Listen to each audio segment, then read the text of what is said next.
హిమాలయాలు శతాబ్దాలుగా భారతదేశానికి రక్షణ కవచాలుగా బలంగా నిలబడ్డ పర్వతాలివి. సాంస్కృతికంగా భౌగోళికంగా ఎంతో ప్రత్యేకత కలిగిన ఈ మంచు శిఖరాలు ఇప్పుడు వైభవం కోల్పోతున్నాయి. వాతావరణ మార్పులతో అక్కడ ఉష్ణోగ్రతలు పెరుగుతున్నాయి. ఈ కారణంగా మంచంతా కరిగిపోతోంది. తరచూ క్లౌడ్ బరస్టులు, భారీ వరదలు ముంచెత్తడం లాంటి పరిణామాలు ఇందుకు సాక్ష్యాలు. హిమాలయాల పరిధిలోని అన్ని రాష్ట్రాలు ఎప్పుడేం జరుగుతుందోనని భయపడాల్సిన పరిస్థితి వచ్చింది. మానవ కార్యకలాపాలు కూడా ఈ ప్రాంతాన్ని దెబ్బతీస్తున్నాయి. ఇదే విషయాన్ని లోక్సభ వేదికగా ప్రస్తావించింది కేంద్ర ప్రభుత్వం. హిమాలయాల్లోని వాతావరణ మార్పులపై ఆందోళన వ్యక్తం చేసింది. ఫలితంగా అక్కడ అసలేం జరుగుతుందోనన్న చర్చ మరోసారి మొదలైంది.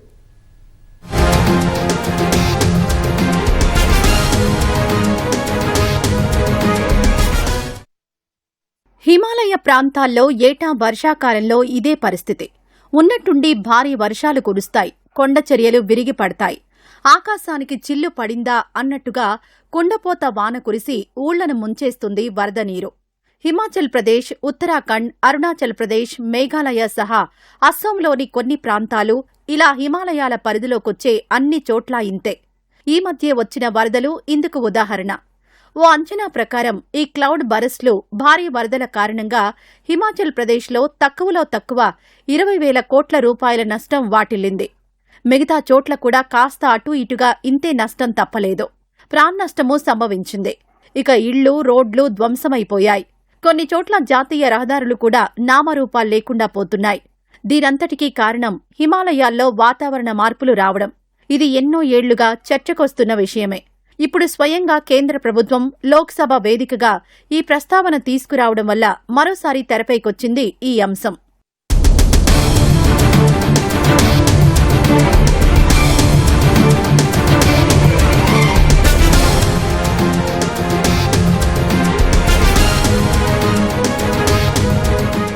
వాతావరణ మార్పుల కారణంగా హిమాలయ ప్రాంతాల్లో తీవ్ర స్థాయిలో వర్షాలు కురుస్తున్నాయి. మానవ కార్యకలాపాలు కూడా ఈ తరహా విపత్తులకు కారణమవుతోంది. లోక్సభ వేదికగా కేంద్ర ప్రభుత్వం చేసిన ప్రకటన ఇదే. అంతేకాదు, వాతావరణ నిపుణులు, సైంటిఫిక్ ఇన్స్టిట్యూషన్స్తో పాటు ఆయా రాష్ట్రాల్లోని అధికార బృందాలు హిమాలయ ప్రాంతాల్లోని క్లౌడ్ బరస్ట్లపై అధ్యయనం చేశాయని వెల్లడించింది కేంద్రం. వాతావరణ మార్పులకు, కుండపోత వర్షాలకు లింక్ ఉందని తేలిందని వివరించింది. వాతావరణ మార్పులు ఇష్టారీతిన కొనసాగుతున్న నిర్మాణాలతోనే హిమాలయ ప్రాంతాల్లో ఇలా క్లౌడ్ బరస్ట్లు జరుగుతున్నాయా అన్న ప్రశ్నకు ఇలా సమాధానం చెప్పింది కేంద్ర ప్రభుత్వం. వీటితో పాటు ఇతర కారణాలేవైనా ఉన్నాయా అన్న కోణంలోనూ చర్చలు జరుగుతున్నాయని వెల్లడించింది. భారీ వరదలు, క్లౌడ్ బరస్ట్లు సహా కొండచర్యలు విరిగిపడడం లాంటి పరిణామాలు ఎందుకు జరుగుతున్నాయి అని తెలుసుకునేందుకు multi sectoral central team MSCT ఏర్పాటైంది. ఈ టీం అందించిన వివరాల ప్రకారమే లోక్సభలో ఆ స్టేట్మెంట్ ఇచ్చింది కేంద్ర ప్రభుత్వం.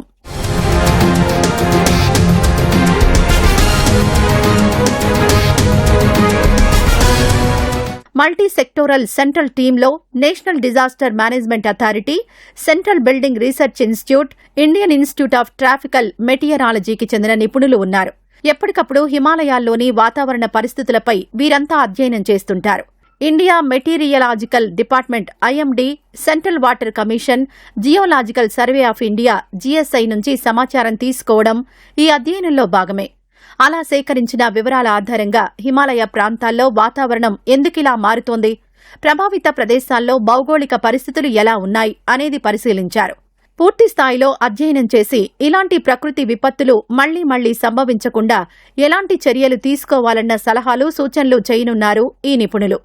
అయితే ఇప్పుడు కేంద్రం చెప్పిన ప్రాథమిక సమాచారం ఆధారంగా చూస్తే హిమాలయాల్లో మంచు వేగంగా కరిగిపోతుండడము భారీ వరదలకు ఓ కారణం.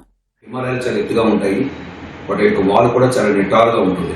అందువల్ల అక్కడ వేడిగాలి ఒకేసారిగా ఆ వాల్ ప్రాంతం నుంచి పైకి ఎగబాకి అక్కడ వెంటనే హిమాలయాల పైన నల్లగా ఉన్న పెద్ద మేఘాలైన కుములో నింబస్ మేఘాలు క్రియేట్ చేసుకుంటాయి. సో ఆ కుములో నింబస్ మేఘాలు క్రమక్రమంగా అవి ఒకదానికొకటి ఎక్యుములేషన్ జరిగి విపరీతమైన మేఘావృతంగా మారిపోయి వెంటనే ఈ చల్లగాలి వల్ల, అంటే సాధారణంగా ఈ కుములో నింబస్ మేఘాల యొక్క లక్ష్యం ఏంటంటే ఈ ఊర్ధ్వానికి నడుస్తుంటాయి. ఊర్ధ్వానికి నడడం వల్ల పైకెళ్ళగానే చల్లబడిపోయి వెంటనే ధారాపాతంగా వర్షం అనేది కురుస్తూ ఉంటుంది. సో ఈ ప్రక్రియ హిమాలయాలు ఎక్కువ జరగడానికి కారణం ఏంటంటే హిమాలయాలు ఎక్కువగా హైట్గా ఉండడం, అందులో పశ్చిమ హిమాలయాల్లో మాత్రం ఇది ఎక్కువగా జరుగుతుంది. కారణం ఏంటంటే పశ్చిమ హిమాలయాలు అంటే జమ్మూ కాశ్మీర్, హిమాచల్ ప్రదేశ్ అండ్ ఉత్తరాఖండ్ ప్రాంతాల్లో హిమాలయాలు బాగా ఎత్తుగా ఉండడం, దాంతో పాటుగా నిటారుగా ఉన్న వాళ్ళు కలిగి ఉండడం ఇక్కడ మనం గమనించాల్సిన అవసరం ఉంది. ఇప్పటికే వాతావరణ మార్పులతో ఇక్కడ ఇబ్బందులు తప్పడం లేదు. దీనికి తోడు హిమాలయాల్లోని మంచు పెద్ద మొత్తంలో కరుగుతూ ఉండడం వల్ల సమస్య మరింత తీవ్రమవుతోంది. పైనుంచి పెద్ద ఎత్తున వరద ముంచెత్తుతోంది. ఎక్కువ మొత్తంలో వర్షాలు కురిసినప్పుడు కొండ ప్రాంతాల్లోని మట్టి వదులుగా మారుతోంది. ఫలితంగా భారీ కొండలు కూడా కదిలిపోయి కింద పడిపోతున్నాయి. ఈ తరహా ఘటనలు ఎన్నో జరిగాయి. ప్రాణ, ఆస్తి నష్టాలు సంభవించాయి. వర్షాలు కురవని సందర్భాల్లోనూ కొన్నిసార్లు కొండ చర్యలు విరిగిపడుతున్నాయి. ఇదే విషయాన్ని గుర్తు చేసింది కేంద్ర ప్రభుత్వం. వీటికి తోడు ఈ ప్రాంతంలో ఉష్ణోగ్రతలు పెరుగుతున్నాయి. ఓ లెక్క ప్రకారం 1950 నాటితో పోల్చి చూస్తే ఇప్పుడు హిమాలయాల్లో సుమారు 1 నుంచి 2 డిగ్రీల మేర ఉష్ణోగ్రతలు పెరిగినట్టు అంచనా. అందుకే చాలా వేగంగా మంచు కరుగుతోంది. ఇదే కొనసాగితే మున్ముందు మరింత ముప్పు తప్పదని వాతావరణవేత్తలు ఎప్పటినుంచో హెచ్చరిస్తూనే ఉన్నారు. కానీ వీటిని ఏ మేర పరిగణలోకి తీసుకుంటున్నారో, ఎంతవరకు దిద్దుబాటు చర్యలు చేపడుతున్నారన్నదే ఇక్కడ అసలు ప్రశ్న. ఇప్పుడున్న వాతావరణ పరిస్థితులే కొనసాగితే త్వరలోనే ఏదో ఓ రోజు హిమాలయాలు కనిపించకుండా పోతాయి.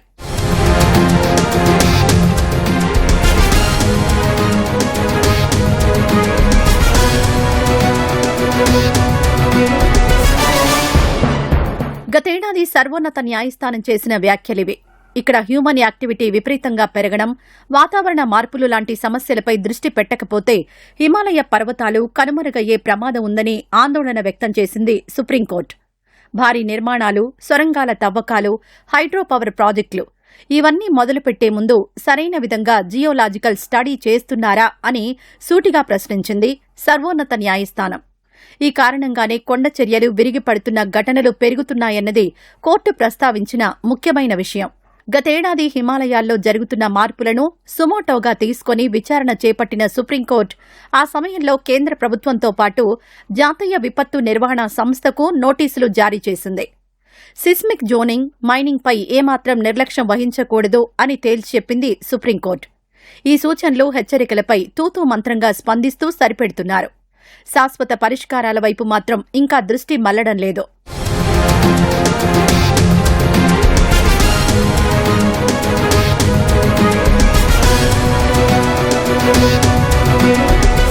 హిమాలయాల్లో సిస్మిక్ యాక్టివిటీ ఎప్పుడో అప్పుడు కనిపిస్తూనే ఉంది. నేలలోని పొరలు బలహీనంగా మారుతున్నాయి. ఇందుకు మరో కారణం కూడా ఉంది. ఈ ప్రాంతంలోని నేలలో ఇండియన్, యురేషియన్ ప్లేట్స్ నిత్యం ఒకదాన్ని ఒకటి ఢీకొట్టుకుంటాయి. ఫలితంగా రాపిడి కొనసాగుతూనే ఉంటుంది. ఎప్పుడైతే ఇవి ఢీకొట్టుకుంటాయో కొన్ని సందర్భాల్లో ఇవి ఒకదానితో ఒకటి లాక్ అవుతున్నాయి. అలా ఒత్తిడి పెరిగి భూకంపాలకు కారణమవుతోంది. అందుకే seismic జోనేషన్ map, building design codes ఆధారంగా హిమాలయ ప్రాంతాన్ని హై రిస్క్ కేటగిరీ 6లోకి చేర్చారు. అంటే ఈ ప్రాంతంలో భూకంపాలొచ్చేందుకు ఎక్కువ అవకాశం ఉంటుంది అని నిర్ధారించినట్టు లెక్క. ఈ కేటగిరీ ప్రకారం ఇక్కడ ఏ బిల్డింగ్ పునాది అయినా చాలా లోతుగా ఉండాలి. బిల్డింగ్ బరువు కన్నా ఎక్కువ బరువున్న ఓవర్ హెడ్ ట్యాంకులు నిర్మిస్తే అవి పడిపోకుండా ప్రత్యేక ఏర్పాట్లు చేయాలి. ఇక స్కూల్స్, హాస్పిటల్స్, బ్రిడ్జిలను భూకంపాలు తట్టుకునే విధంగా నిర్మించాలి. ఇందుకోసం 2016 నాటి బిల్డింగ్ రూల్స్ లో మార్పులు, చేర్పులు చేశారు. 5 నిమిషాల్లో ఒక్కొక్కసారి 2.5 సెంటీమీటర్స్ మనకి రెయిన్ఫాల్ యాక్టివిటీ కూడా ఇచ్చి ఛాన్సెస్ కనిపిస్తూ ఉంటాయి. అటువంటిప్పుడు ఒక స్క్వేర్ కిలోమీటర్లో తీసుకున్నట్లయితే 25,000 మెట్రిక్ టన్నుల వాటర్ మనకి కింద పడుతూ ఉంటుంది. అటువంటిప్పుడు ఏముంటుందంటే భూమి అది వెంటనే పీల్చుకోలేదు. It takes time. అందువల్ల ఏమవుతుందంటే పడిన వాటర్ ఫ్లాట్స్ కింద రావటం జరుగుతూ ఉంటుంది. అంటే మనం ఫర్ ఎగ్జాంపుల్ తీసుకున్నట్లయితే ఉత్తరాఖండ్ ఫ్లడ్స్ తీసుకోవచ్చు, లేదా జమ్మూ కాశ్మీర్ ఫ్లడ్స్ తీసుకోవచ్చు. చాలా మంది అనుకుంటారు ఇదేంటి ఇది ఫోర్కాస్ట్ చేయలేకపోయారని. అంటే ఫోర్కాస్టింగ్ చాలా కష్టం వీటిని. అంటే దీనికి ఫోర్కాస్టింగ్ సపోజ్ మీ సెటిలైట్ పిక్చర్స్లో చూసి మనం కూడా చెప్పలేము. అంటే రిజల్యూషన్ అయ్యి కూడా దానికి సరిపోకపోవచ్చు. అలాగే మీరు రాడార్ తీసుకెళ్ళి ఒకటి పెడదామన్నా దీనివల్ల బ్లాక్ స్పాట్స్ లాంటివి, ఒక బ్లైండ్ స్పాట్స్ లాంటివి వచ్చేస్తుంటాయి ఈ సిగ్నల్స్ ద్వారా. కాబట్టి బాగా డెన్స్ నెట్వర్క్ రాడార్స్ని ఉపయోగించవలసిన అవసరం ఉంది. అంటే చాలా వెరీ వెరీ ఎక్స్పెన్సివ్. కాబట్టి వెరీ డిఫికల్ట్ టాస్క్. ఇక్కడ వినిపిస్తున్న ఓ బలమైన వాదన ఏంటంటే హిమాలయాల్లో వాతావరణ పరిస్థితులు ఇలా ఉన్నాయని తెలిసి కూడా అక్కడి నిర్మాణాల్లో ఎలాంటి నిబంధనలు పాటించడం లేదు. విద్యుత్ కేంద్రాలు, భారీ రహదారులు నిర్మిస్తున్నప్పుడు ఇక్కడి భౌగోళిక పరిస్థితులను పరిగణలోకి తీసుకుంటున్నారా లేదా అన్నది మరో చర్చ. మౌలిక వస్తుల ప్రాజెక్టుల కోసం భారీ స్థాయిలో తవ్వకాలు చేపడుతున్నారు. పర్యాటక రంగాన్ని అభివృద్ధి చేయాలన్న ఉద్దేశంతో పెద్ద ఎత్తున హోటల్స్ నిర్మాణాలు జరుగుతున్నాయి. అసలే కొండవాలు ప్రాంతాలు, పైగా ఇక్కడి మట్టి వదులుగా ఉంటోంది. అది తెలిసి కూడా ఇంత భారీ నిర్మాణాలు ఎందుకు అన్నదే పర్యావరణవేత్తల ప్రధాన ప్రశ్న. ఇక హిమాలయ ప్రాంతాల్లో 2 ఏళ్లలోనే చెట్ల విస్తీర్ణం 2% పైగా తగ్గినట్టు అంచనా. అంటే క్రమంగా పచ్చదనం తగ్గుతోంది. దీనికి తోడు పరిశ్రమలు, వాహనాల నుంచి వచ్చే కర్బన ఉద్గారాలు వాతావరణ మార్పులకు కారణమవుతున్నాయి. మంచు కరగడం వల్ల అదే నీరు గంగా, బ్రహ్మపుత్ర నదుల్లో చేరి పెద్ద ఎత్తున వరదలకు దారితీస్తోంది. చాలా మటుకు మనం అభివృద్ధి పేరిట ఏర్పాటు చేస్తున్న ప్రాజెక్టులు ఉన్నాయో అవి మొదట్లో ఇప్పుడు 30-40 ఏళ్ల క్రితం అయితే ఎక్కువ శాతం సాగునీటి ప్రాజెక్టులు ఉండేవి.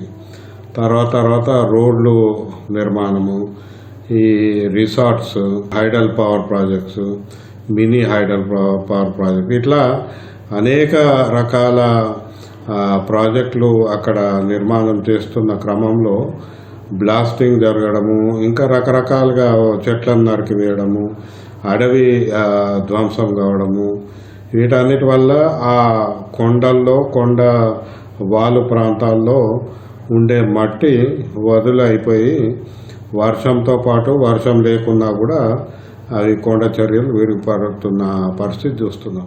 మరో ఆందోళనకరమైన విషయం ఏంటంటే కొన్ని అంచనాల ప్రకారం 2050 నాటికి హిమాలయాల్లో అదనంగా 1-2 డిగ్రీల మేర ఉష్ణోగ్రతలు పెరగనున్నాయి. అంటే భవిష్యత్తులో ఇంకా భారీ స్థాయిలో వరదలు ముంచెత్తే ప్రమాదం లేకపోలేదు.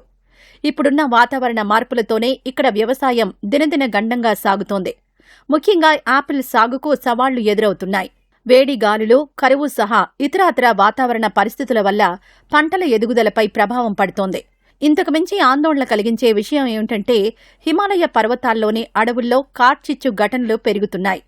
ఏటా ఉష్ణోగ్రతలు పెరుగుతూ ఉండడం వల్ల ఈ ముప్పు తప్పడం లేదు. ఫలితంగా వేలాది చెట్లు కాలి బూడిదైపోతున్నాయి. కార్చిచ్చుల కారణంగా పెద్ద ఎత్తున వాతావరణంలోని కార్బన్ డయాక్సైడ్ విడుదలవుతోంది. ఇది కూడా స్థానికంగా ఉష్ణోగ్రతలు పెరగడానికి కారణమవుతోంది.